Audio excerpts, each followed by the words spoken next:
Bonjour et bienvenue sur le podcast Explore Japon. Le podcast qui explore le Japon sous toutes ses coutures. Des conseils voyage, de la culture ou bien de la vie de tous les jours en passant aussi par l'apprentissage du japonais. Partons ensemble pour ce magnifique pays qu'est le Japon. Bonjour à tous, aujourd'hui on retourne à l'école après vous avoir fait un petit guide pour choisir votre école au Japon et vous avoir donné des petits conseils avant de commencer une école de langue au Japon. Je vais aujourd'hui vous parler un peu de mon quotidien quand j'étais écolier, quand j'étais dans une école de langue au Japon à Kyoto. Mais pour remettre un peu le contexte, j'étais donc inscrit dans une école de langue à Kyoto pendant 1 an. Mais je comptais faire en fait une deuxième année à la base, c'était mon projet.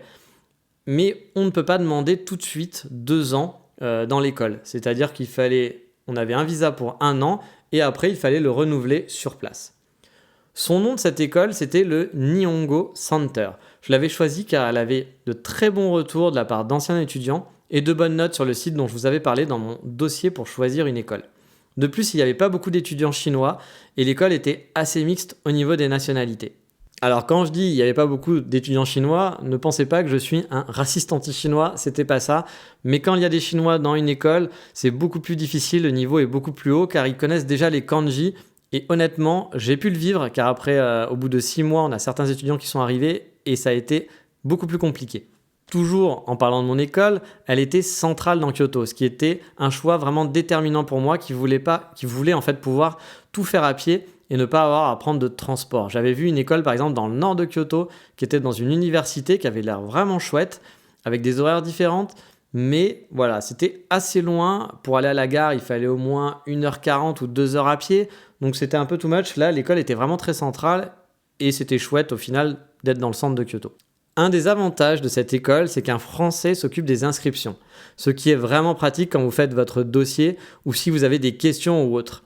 Car du coup, il peut vous aider et il parle français. En plus, le site pour s'inscrire est vraiment chouette. J'avais commencé à regarder les inscriptions dans une école à Fukuoka où là c'était hyper old school, c'était un peu compliqué, il fallait faire traduire ses documents, il fallait faire traduire ses diplômes, il y avait un fichier Excel à remplir qui n'était pas super clair. Là, il y avait un site qui était très bien fait, on pouvait faire du drag and drop, il y avait une progression, il vous disait ce qui manque. Enfin, franchement, le site était vraiment super chouette, c'était le jour et la nuit par rapport à l'autre école et ça, j'ai vraiment apprécié. Par contre, la petite déception par rapport à ce Français qui avait pu répondre à mes questions quand je me suis inscrit, c'est que sur place, on nous a tout de suite expliqué qu'il ne fallait pas qu'on lui pose de questions par la suite, qu'il fallait passer obligatoirement par nos professeurs et donc en japonais ou en anglais. Donc les Français qui avaient eu l'habitude d'avoir été en contact avec lui ont été un petit peu déçus parce que c'est vrai que c'était très pratique d'avoir un contact qui parle français quand vous avez un problème. Par exemple, vous recevez une facture ou un courrier. En plus, si vous n'êtes pas très bon en anglais, et puis les professeurs sont pas toujours très bons en anglais aussi. Donc du coup, vous vous disiez, il y a un contact français qui peut m'aider. Mais on nous avait bien indiqué qu'il ne fallait pas lui parler. Alors un peu en loose day, vous pouvez y aller, mais il fallait faire quand même attention parce que si on vous prenait un peu à venir l'embêter, même si ça l'embêtait pas personnellement, le directeur était vraiment assez strict là-dessus. Mais bon, commençons par le commencement. Je suis arrivé tout début avril, 2 semaines avant la rentrée officielle. J'aurais aimé en fait arriver avant pour m'installer, mais je pouvais pas à cause du visa. J'ai donc eu 2 semaines bien chargées où j'ai dû m'occuper de mon installation, car contrairement à d'autres étudiants qui sont arrivés avec des meublés, des choses clés en main, parce que l'école propose des studios via une agence. Je vous en parlerai plus tard de cette agence parce que justement je suis passé par cette agence pour mes 6 prochains mois au Japon. Mais ça sera dans un prochain épisode. Moi je suis passé je suis arrivé comme je vous disais dans un appartement où il n'y avait rien, donc ça a été assez 2 semaines tendues pour tout meubler et s'occuper de toutes les choses administratives. Et en plus, pendant ces 2 semaines, j'ai dû passer 2 fois à l'école. Une première fois pour un genre d'orientation, une après-midi d'orientation, ça a duré quelques heures. Tous les Français étaient réunis dans la même salle et on nous a parlé de l'école, des règles et donné des documents. Après, il y a eu un genre de petit pot avec tous les élèves, les nouveaux élèves, donc de toutes les nationalités, plus quelques anciens qui étaient là à qui on a posé quelques questions. Mais personnellement, j'étais pas resté très très longtemps au petit pot. La deuxième fois que j'ai dû aller à l'école, c'était pour passer un test à l'oral, puis à l'écrit. Là, vous y allez tout seul, vous prenez un rendez-vous avec l'école, ils vous proposent 2 jours différents et vous prenez un rendez-vous pour arriver à une certaine heure. En fait, ce test leur permet de juger votre niveau et de vous assigner une classe, tout simplement. Pour ma part, j'ai été assigné à la classe la plus nulle. Et quand je dis nulle, c'était des débutants de chez débutants. Il y avait 2 classes de débutants. dont une qui allait un petit peu plus vite avec des gens qui avaient déjà un meilleur niveau et qui avaient des meilleures bases. Moi, j'avais quelques bases, mais certains dans ma classe ne connaissaient rien de chez rien. Les premières semaines ont donc été assez cool pour moi au final, car je faisais partie des meilleurs de la classe, je connaissais déjà tout ce qu'on faisait, la plupart des choses, j'apprenais des nouvelles choses, mais la plupart des choses je connaissais, donc c'était pas compliqué pour moi pour comprendre le concept, mais j'ai quand même appris des nouvelles choses. Du coup, pendant les 2 premières semaines, 2-3 premières semaines, j'ai pu aider mes camarades, et genre voilà, je pouvais les aider parce que eux ils découvraient, et moi je connaissais un peu, on était 2-3 à connaître un petit peu, et du coup voilà, on survolait un petit peu la classe au début. Mais ça, c'était le début. Par la suite, ça n'a pas été la même. Ça a été beaucoup plus compliqué. On était une vingtaine au début et il y a eu quelques changements dans la classe car certains avaient un niveau un peu trop bon et donc on les a passés dans la classe du dessus par exemple. Les premières semaines, il y a un petit peu de mouvement, pas beaucoup, mais voilà, il va y avoir 1 ou 2 personnes qui vont peut-être aller dans la classe au-dessus ou des gens de la classe au-dessus qui vont venir dans votre classe. Ils essayent de réajuster. J'avais cours du lundi au vendredi, de 13h15 à 16h45. Les cours en fait étaient découpés en 2 sessions. Nous avions donc 2 profs par jour et 2 matières en quelque sorte différentes. Nous avions une pause en gros de 10 minutes entre chaque heure, ce qui faisait des sessions de cours de 45-50 minutes environ. Au total, j'avais 4 professeurs différents, dont un professeur principal. Il y avait des femmes et des hommes. Certains professeurs ne parlaient quasi pas anglais comme je vous le disais, et de toute façon, on nous interdit de parler anglais en cours. Au début, ce n'est pas très strict et par exemple quand on vous demande ça veut dire quoi en anglais, il faut le demander en japonais. On vous apprend cette phrase très rapidement, mais voilà, vous avez le droit de demander ça, comment on le dit, voilà, ça veut dire quoi ce mot-là en anglais ou comment on dit ce mot en japonais. On vous avait appris cette phrase et vous aviez le droit de la sortir, mais sinon vous n'aviez pas le droit de parler en anglais. Vous ne pouvez pas le dire ça en anglais par exemple. Bien sûr, pendant les pauses, on peut parler anglais. C'est après 6 mois de cours qu'on vous encourage de plus en plus à parler en japonais aussi pendant les pauses avec vos camarades. Mais au début, on va vous laisser parler anglais ou français ou ce que vous voulez pendant les pauses avec vos camarades de classe. Personne ne vous fera la morale, on ne viendra pas vous engueuler parce que vous n'utilisez pas le japonais. De toute façon, au tout début, pour pouvoir discuter avec vos camarades, vous ne pourrez pas discuter en japonais. Par contre, vraiment, pendant les cours, c'est que du japonais, pas un mot d'anglais. Et justement, dans ma classe, il y avait vraiment toutes les nationalités. On avait par exemple 3 Suédois, 3 Indonésiens, 3 Américains, une Bolivienne, un Anglais, on était 2 Français, il y avait 2 Belges, dont un Belge francophone, une Thaïlandaise, un Allemand, c'était vraiment super mixte et c'était plutôt chouette du coup. Après les 6 premiers mois, lors de la nouvelle rentrée, parce que tous les 6 mois il y avait une nouvelle rentrée, nous avons eu donc un changement de classe, en gros on vous augmentait de niveau, vous alliez soit vous redoubliez, soit vous alliez dans la classe du dessus, et il y avait des nouveaux arrivants et des partants. Et là pour la première rentrée, donc 6 mois après, on a eu beaucoup plus d'Asiatiques, ce qui a fait que le niveau a tout de suite grandi avec des Chinois, des Vietnamiens qui sont arrivés et ça a été beaucoup plus compliqué pour moi à partir de là. Après les nationalités, on va parler un peu de l'âge et au niveau de l'âge, il y avait de tout. Ça allait de 18 ans pour le plus jeune, il y en avait un qui avait vraiment pile 18 ans ou même 17, je me demande s'il n'avait pas 17 ans. Et il y avait même des gens de 50 ans pour les plus vieux. Il y avait un couple d'Américains qui avait la cinquantaine dans ma classe. Moi, j'avais un petit peu peur d'être le plus vieux parce que j'avais 38 ans à l'époque. Et donc, j'avais un petit peu peur de me retrouver genre qu'avec des gens de 18-20 ans et d'être le seul vieux de la classe. Mais finalement, il y avait des gens qui étaient plus vieux que moi. Il y avait au moins, sur les 20, il y avait 3 personnes qui étaient plus vieux de moi. Et il y avait quelques trentenaires aussi. Donc du coup, ça n'a pas été trop dérangeant. Et honnêtement, même avec les gens de 18 ans, ça s'est très très bien passé.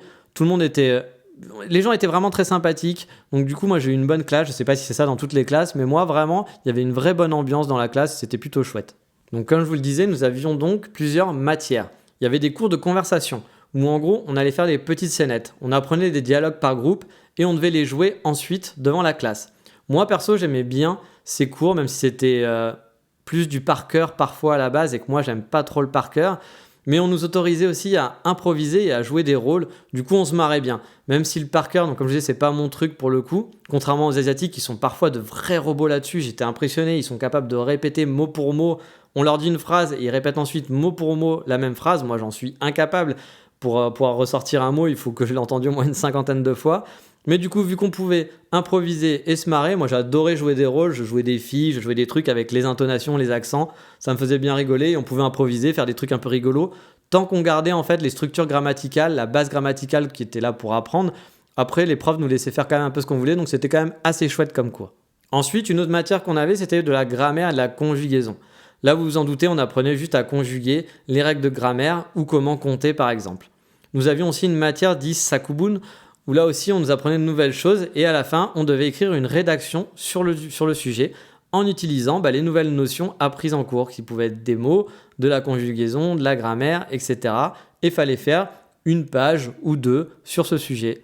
Donc ça, c'était des exercices qu'il fallait faire à la maison. Car oui, on avait beaucoup de devoirs chaque jour. J'en avais perso en moyenne pour 2 heures minimum de devoirs.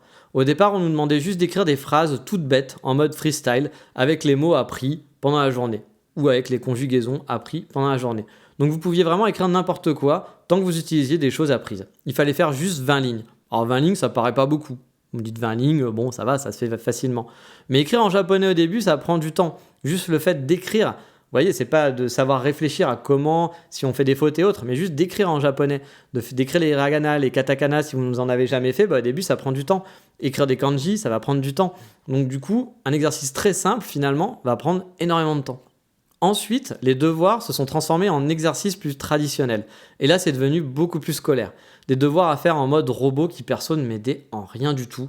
J'apprenais rien en faisant ces exercices où c'était vraiment mon cerveau était en off, il n'y avait pas de créativité, il fallait juste comme à l'école, répondre à des questions, lire un texte, répondre à des questions, faire la bonne conjugaison, etc. Moi, je préférais vraiment la partie où il y avait de la créativité, où on devait écrire des rédactions, où on devait du coup, alors après, vous pouviez faire des trucs très basiques, il y avait des gens qui s'emmerdaient pas et qui faisaient vraiment très simple les rédactions. Moi, du coup, j'essayais d'essayer de trouver des nouveaux mots, d'aller chercher des nouveaux mots, des nouvelles expressions, de voir comment s'écrivaient les kanji, donc ça m'apprenait beaucoup, alors que faire les exercices, je les faisais juste pour les faire parce qu'il fallait les faire et mon cerveau était vraiment en mode off et je remplissais tout bêtement, donc ça m'a vraiment saoulé. Moi, je ne suis pas très scolaire, l'école ça n'a jamais été vraiment mon truc, j'avais des bonnes notes parce que j'avais une bonne mémoire à l'époque, mais j'ai jamais aimé l'école parce que je trouvais ça, moi j'ai toujours préféré le pratique que les choses généraux. Donc du coup là-bas, ça m'a un peu, quand on est passé à cette étape-là, ça m'a un peu refroidi. Écrire des rédactions aussi, ça prenait du temps, comme je vous le disais. On en a toujours eu depuis le début. Moi, j'aimais bien, comme je vous le disais, j'aimais bien écrire des rédactions, mais ça prend vraiment du temps, sachant qu'en plus, une fois que c'est écrit, le prof va vous le corriger et vous devez ensuite le refaire au propre et le recorriger vos fautes et tout réécrire parfois, parce que parfois, vous pouvez juste gommer un truc et réécrire et corriger. Mais parfois, vous êtes obligé de tout réécrire parce qu'en gros, on va vous donner des feuilles avec des cases. Imaginez des gros carreaux, des très gros carreaux. Un carreau égale un caractère. Donc si par exemple, il y a un mot qui ne va pas, il y a une conjugaison qui ne va pas, ça va vous faire décaler tout le reste du texte. C'est pas comme si vous étiez sur des lignes et que vous aviez sauté des lignes. Non, là, il y a des règles à respecter. Du coup, si par exemple, il y avait 4 caractères de suite qui n'allaient pas, vous étiez quasiment sûr d'être obligé de devoir tout effacer la suite pour tout réécrire. Donc il fallait tout recommencer. Donc ça aussi, ça prenait pas mal de temps de voir réécrire. Après, ça vous permet de pratiquer, c'est bien, mais ça prenait énormément de temps.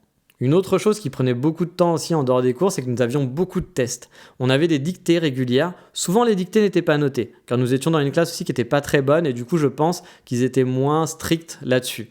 L'autre classe, par contre, avait déjà dès le début un rythme que j'ai eu par la suite, une fois passé les 6 mois, qui était de 3 à 4 tests par semaine. Et 3 à 4 tests par semaine, pour les révisions, ça prend vraiment beaucoup de temps. En plus, ces tests, si vous aviez moins de 16 sur 20, vous deviez les refaire hors cours. C'est pour ça qu'entre les exercices, les rédactions, l'apprentissage des kanji, on n'en a pas parlé, mais ça aussi, l'apprentissage des kanji, il fallait l'apprendre soi-même, les révisions pour les tests et la préparation des retests, parce que parfois vous aviez des retests à faire, que les retests se faisaient en dehors des heures de cours, finalement, des heures de temps libre, vous n'en aviez pas tant que ça. Même si finalement vous dites des heures de cours, ça va, c'est de 13h15 jusqu'à 16h45, ça laisse du temps, j'ai du temps le matin pour me balader, ou si vous avez cours le matin, parce que certaines classes avaient cours le matin et pas l'après-midi suivant le niveau en fait. Et tu peux dire j'ai mes après-midi, sauf que si tu fais vraiment bien tes devoirs et que tu fais bien ton travail, non, du temps libre, t'en as vraiment pas beaucoup. Et je vous ai parlé des kanji juste avant, justement. Concernant les kanji, on en apprenait pendant 5 minutes, juste 5 minutes, même pas, à la fin du cours, des nouveaux kanji régulièrement. Et quand je dis apprendre, c'est juste qu'on nous montrait. On nous faisait une petite liste des nouveaux kanji qu'on allait apprendre par nous-mêmes.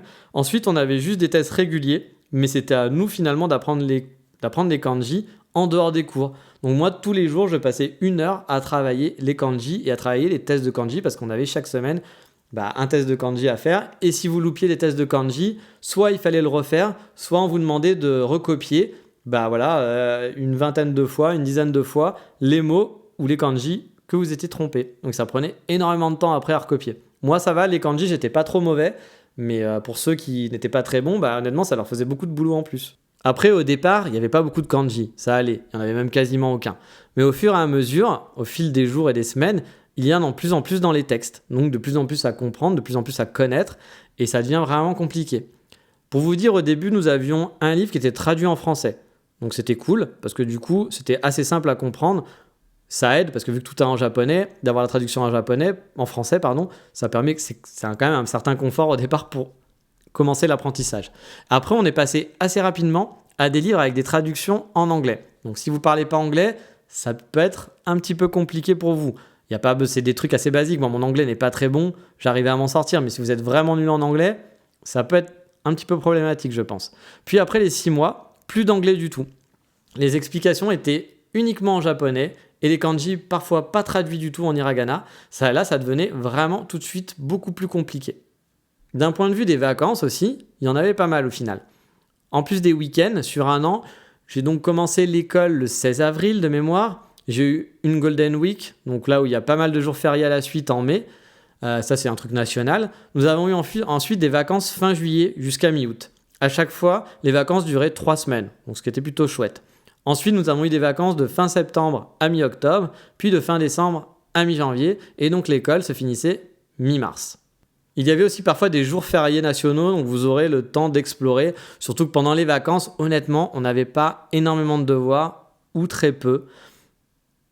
Donc après, c'était à vous de voir si vous vouliez travailler par vous-même, ou si vous vouliez profiter un petit peu de ces moments-là pour vous balader. Voilà, moi j'avoue, je me suis plus baladé que travaillé pendant les vacances. Par contre, les week-ends, au début, ça allait, on avait du temps, mais quand on est passé au rythme de 4 tests par semaine, ça devenait compliqué de ne rien faire le week-end ou juste de se balader et de profiter. Là, je devais travailler chaque week-end plusieurs heures, j'avais pas le choix. Ensuite, on va revenir sur un truc au départ, c'est sur l'administratif. L'école, honnêtement, j'avais été un petit peu déçu parce qu'ils ne nous ont pas du tout aidés pour tout ce qui est administratif. Comme l'inscription, par exemple, à la mairie. Normalement, quand vous arrivez au Japon avec un visa étudiant, vous devez vous inscrire à la mairie pour avoir une carte de résident qui va vous permettre après d'avoir une connexion internet ou de pouvoir souscrire à certains trucs. Puis de toute façon, vous n'avez pas le choix, il faut le faire. Et vous allez aussi avoir l'assurance. Voilà, vous allez souscrire à une assurance. Et en fait, ils ont filé aucun document vraiment précis sur comment le faire. Alors que j'ai vu d'autres écoles qui, eux, sont allés en groupe avec des groupes d'étudiants pour que ça soit plus simple, avec un professeur qui était là pour les aider à traduire. Là, nous, c'était un peu démerdez-vous. Et en plus, la mairie à Kyoto, c'est pas comme à Tokyo par exemple, où je sais que dans certaines mairies à Tokyo, moi j'avais préparé le coup. Les documents, il y a des documents en anglais pour les étrangers et autres. Là à Kyoto, tout était en japonais. Personne ne parlait anglais. Alors moi, j'ai eu des amis qui ont eu la chance de tomber sur des gens qui parlaient un peu anglais. Moi, quand j'y suis allé, il n'y avait personne qui parlait anglais. Je peux vous dire que ça a été un petit peu l'aventure pour trouver le bon document, pour le remplir et pour comprendre ce qu'il fallait faire ensuite. Donc c'est vrai que c'est un peu dommage que l'école ne nous ait pas aidés ou nous ait pas même s'ils ne voulaient pas envoyer quelqu'un avec nous, le document, il ne change pas chaque année. Donc ils auraient pu juste prendre un document basique, le traduire pour nous, pour dire là, ici, tu remplis ton nom, là, tu remplis machin, c'est tel document qu'il faut que tu récupères. Et voilà, comme ça pouvait nous aider. Moi, c'est ce que j'ai fait sur mon site, Mon Kyoto, qui est un autre site que j'avais sur le Japon. Et je sais que ça a aidé certaines personnes, parce que quand on arrive sur place, pour savoir quel document il faut prendre et comment le remplir, c'est tout écrit en japonais. Donc, moi, j'ai galéré avec Google Translate. Hein. Et c'est vrai que c'est dommage qu'ils aient pas fait ce que j'ai fait finalement sur mon site, qui m'a pas pris longtemps à faire, pour les étudiants. J'ai trouvé que c'était pas très chouette de leur part, que d'un point de vue administratif, ils nous ont pas aidé beaucoup sur l'arrivée. Honnêtement, les professeurs étaient vraiment très gentils, j'ai rien à dire là-dessus, mais c'est vrai que l'organisation, c'était pas le fort de cette école, il faut l'avouer. Il y avait aussi des activités qui étaient organisées par l'école, payantes pour ceux qui voulaient, comme une journée par exemple de poterie, d'initiation à la poterie japonaise, ou bien une journée au ski, ou un pique-nique à la plage, etc. Toutes ces activités étaient souvent organisées hors des cours, et pendant un jour férié ou bien lors des premiers jours de vacances. Bien sûr, vu qu'elles sont payantes, elles ne sont pas obligatoires du tout. Personnellement, j'en ai fait aucune, ça ne m'intéressait pas plus que ça de faire des activités comme ça. Voilà, pour moi, je préfère apprendre par moi-même, me débrouiller, que d'aller dans une journée poterie ou une journée au ski. Mais ça peut quand même être sympa si vous voulez faire des trucs avec vos camarades de classe et avec l'école, pourquoi pas. Il y avait aussi par contre des activités obligatoires, comme la journée du sport, qui était une genre de journée d'intégration avec toutes les classes de l'école. Ou parfois, on m'a dit aussi qu'il y avait d'autres écoles qui participaient à cette journée du sport, mais moi, la fois où je l'ai fait, il n'y avait que notre école. Il y a aussi une journée d'intégration où on a fait une rando dans les montagnes de Kyoto. Vous ne pouvez pas y échapper sans avoir une absence qui sera décomptée. Perso, moi, j'ai largement préféré la rando à la journée du sport, surtout que j'ai un problème au genou, donc je ne peux pas faire de sport. Après, je vous rassure, la journée du sport, Si vous n'êtes pas très sportif, c'est pas très grave. On va faire un petit jeu de saut à la corde. Vous allez avoir des petits jeux à la con. C'est plus chiant et long que relou si vous n'aimez pas le sport. Pas de stress ou d'inquiétude à avoir si le sport, c'est pas votre fort. Et la rando, par contre, c'était vraiment super chouette. On a fait une petite rando en montagne. Pas très compliqué. Il fallait juste marcher un petit peu.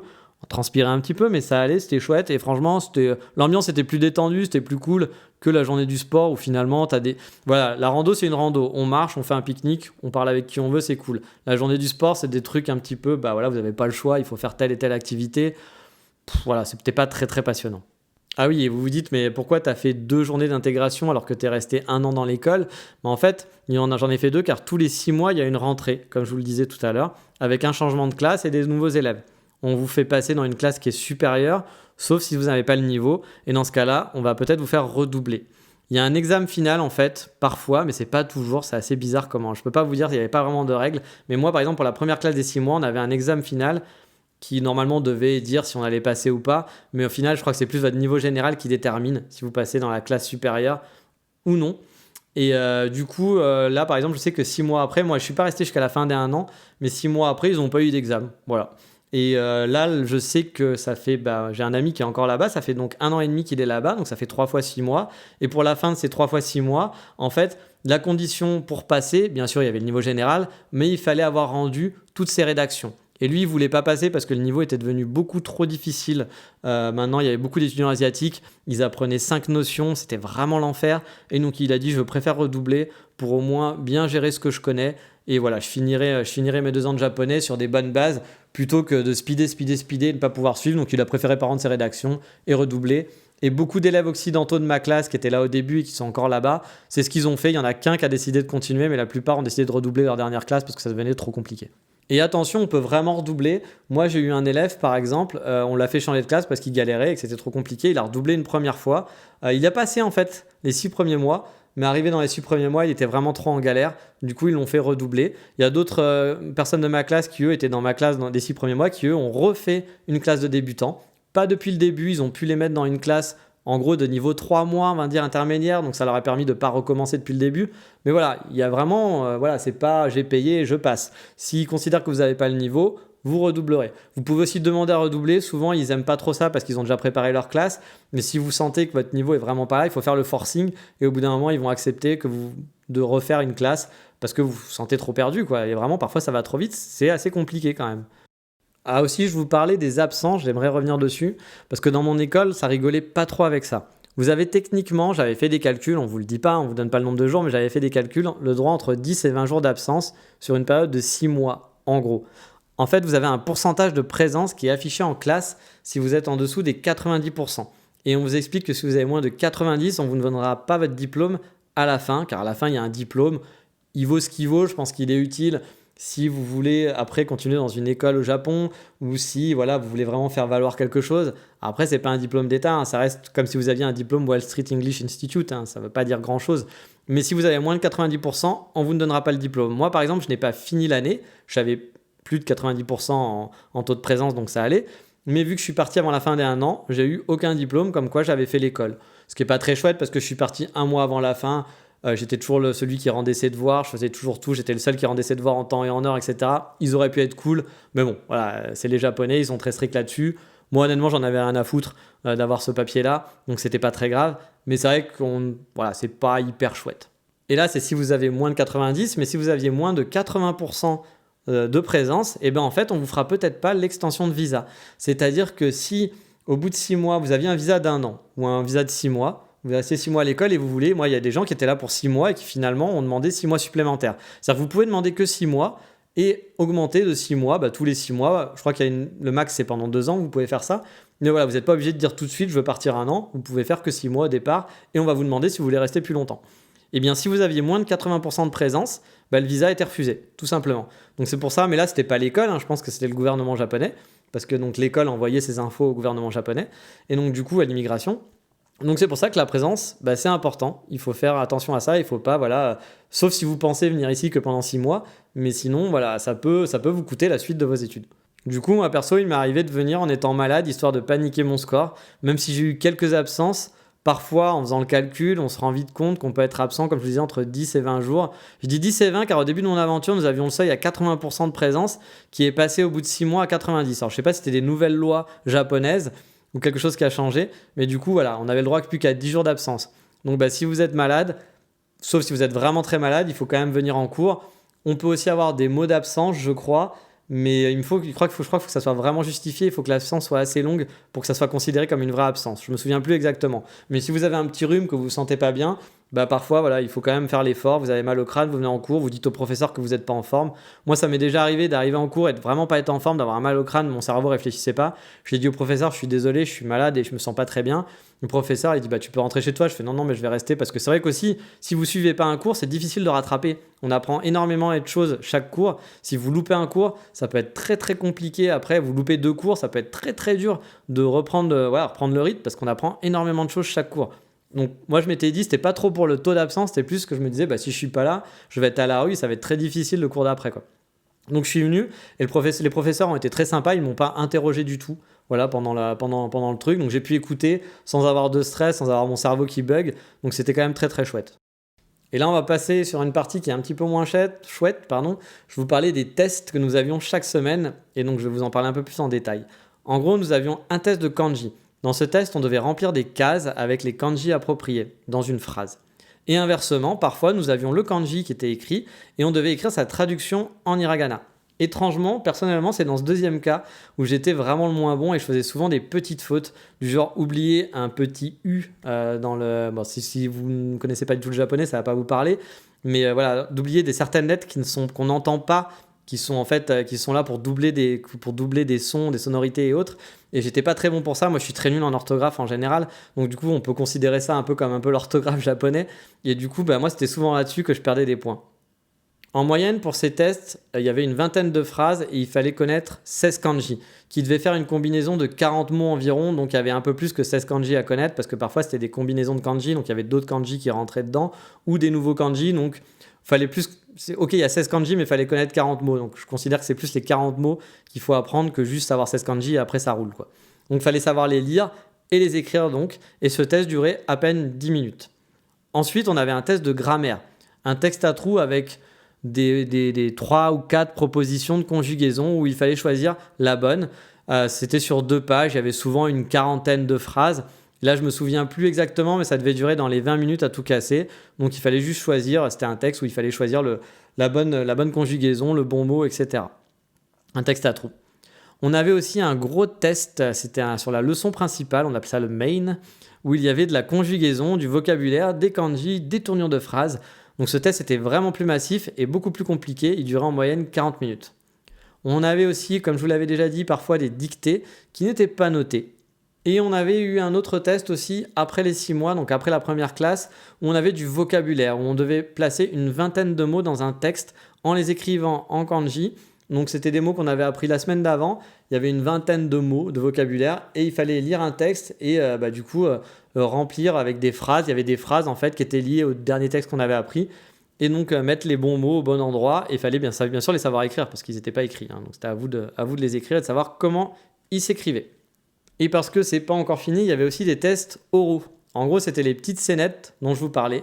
C'était pas noté. Alors en fait, il y avait une note qui était pour le fun, pour gagner des petits bonbons. En gros, à la fin, la meilleure équipe avait des petits bonbons. On avait en fait des exposés aussi à faire qui, étrangement, sont arrivés très vite. Donc des exposés devant la classe, là c'était en solo et ça arrivait très très vite.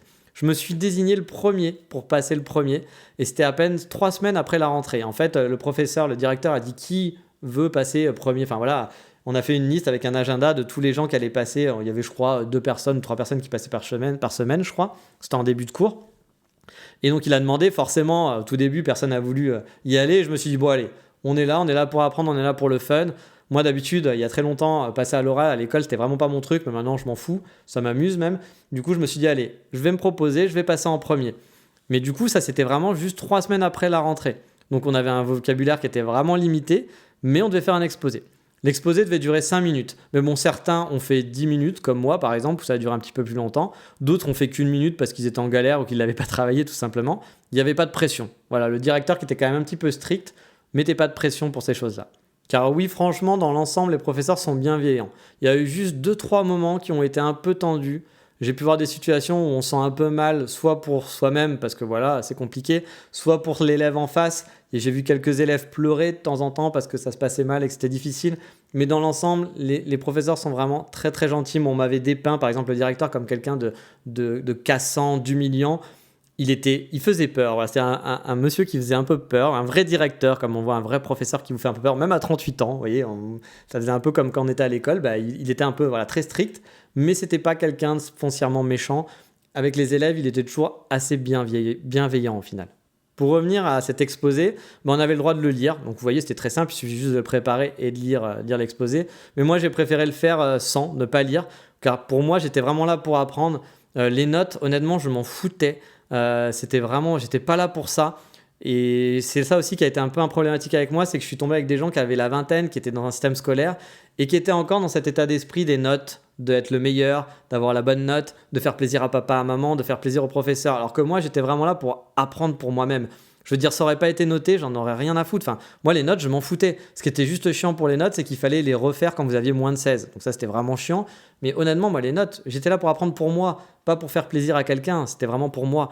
Donc j'ai essayé de travailler au mieux, j'ai essayé de me donner des challenges quand je pouvais, et tant pis si j'avais une mauvaise note. C'était voilà, je voulais apprendre pour moi-même. Et ça m'a un petit peu, voilà, ça m'a un petit peu énervé parce qu'il y avait un côté un peu de compétition et les gens qui étaient encore, on voyait vraiment la différence entre les gens qui étaient à l'école et qui étaient encore dans le système scolaire, qui avaient 20 ans, 22 ans, qui étaient encore à la fac ou qui sortaient, voilà, qui sortaient du lycée, des choses comme ça, et les gens plus vieux qui eux étaient plus là pour eux. Les gens qui étaient là avec un système scolaire, ils étaient là aussi pour apprendre le japonais, mais je pense qu'ils étaient encore un peu dans le moule de l'école. Et du coup, et puis l'école japonaise essaye, est très contente qu'on soit dans ce moule-là. Ils sont très contents qu'on fasse du par cœur, ils sont très contents qu'on ait des bonnes notes.